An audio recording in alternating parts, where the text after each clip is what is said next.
Grand format aujourd'hui avec l'écrivain sénégalo-alsacienne ou alsaco-sénégalaise Fatou Diom. Comment allez-vous? Bonjour, Guten Morgen, Bissoma. Eh ouais, c'est vrai que ça parle alsacien. Ah oui, Ça fait j'apprends. combien de temps que vous vivez en Alsace, hein?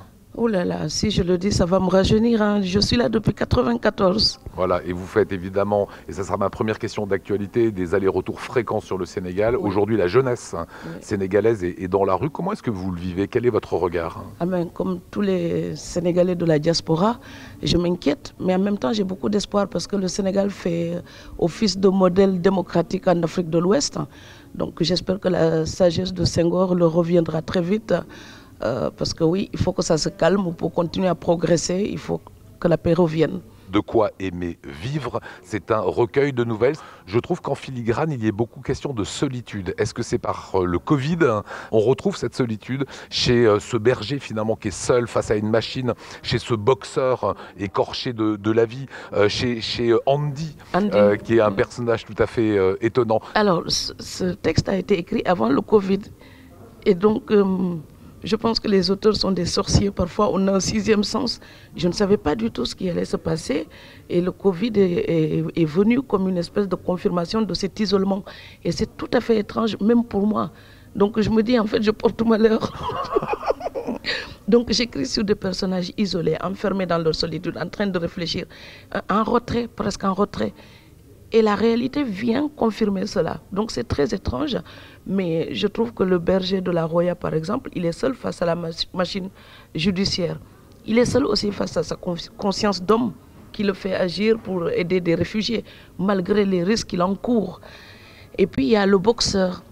Il a traîné sa mémoire d'enfance pendant toute sa vie.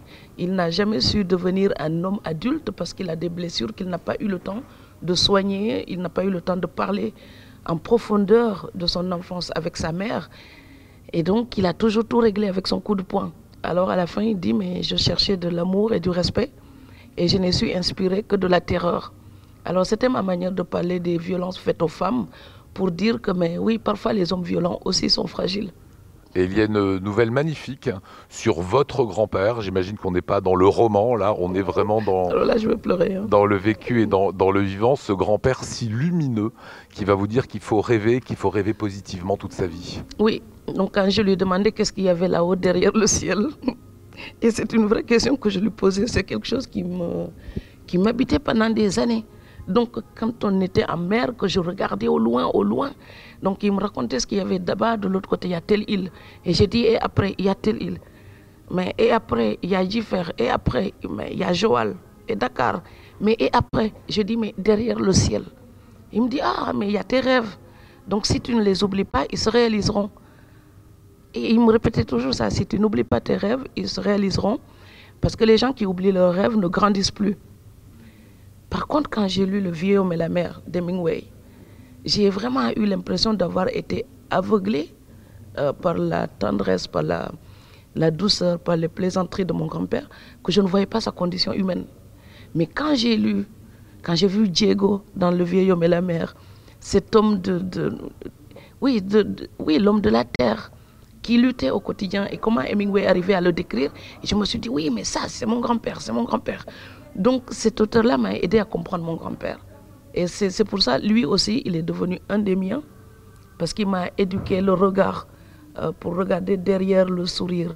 La vie quotidienne, parfois, c'est une lutte, et on ne le voit pas quand les gens sont très solaires, comme ce pêcheur de Niodior. Moi, ce qui m'intéresse, Fatou, de quoi aimer vivre dans ce recueil de nouvelles, c'est d'avoir le regard de la petite Fatou de Niodior, quand elle était avec son grand-père et qui lui disait, voilà, va au bout de tes rêves. Oui. C'était quoi les rêves de la petite Fatou de 7-8 ans?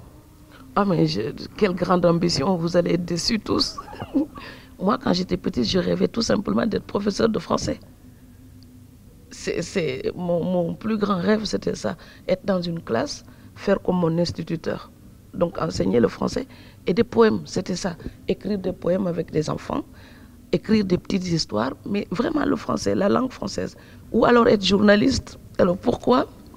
Donc c'était très basique et naïf. Je voulais seulement être journaliste pour raconter la vie des enfants qu'on maltraitait et des femmes.